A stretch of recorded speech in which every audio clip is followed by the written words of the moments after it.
ഉത്തരക്കടലാസുകളുടെ പുനർമൂല്യനിർണ്ണയം. പുനർമൂല്യനിർണ്ണയം, സൂക്ഷ്മപരിശോധന, photo copy എന്നിവയ്ക്കുള്ള അപേക്ഷകൾ 9/5/2024 മുതൽ 15/5/2024 വരെ ഓൺലൈനായി നൽകാവുന്നതാണ്.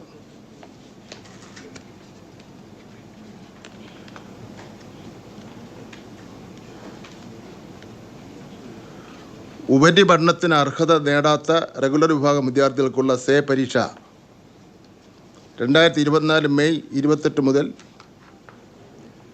ജൂൺ 6 വരെ നടത്തുന്നതും ജൂൺ 2-ാം വാരം ഫലം പ്രഖ്യാപിക്കുന്നതുമാണ്.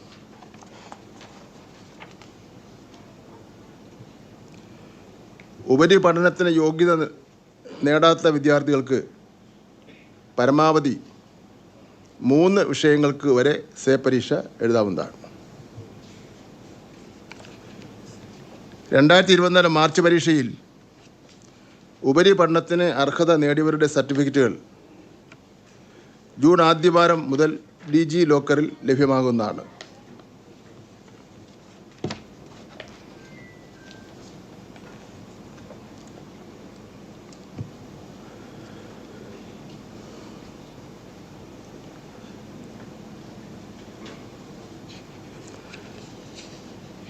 SSLC പരീക്ഷയിൽ വിജയിക്കുന്നതിന്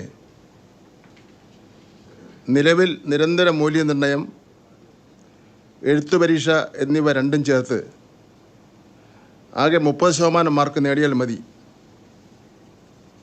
അതായത് 100 മാർക്കിൻ്റെ എഴുത്തു പരീക്ഷയിൽ വിജയിക്കുവാൻ നിരന്തര മൂല്യനിർണ്ണയത്തിൻ്റെ 20 മാർക്കിനൊപ്പം കേവലം 10 മാർക്കിന് എഴുതിയാൽ വിജയിക്കാനാകും.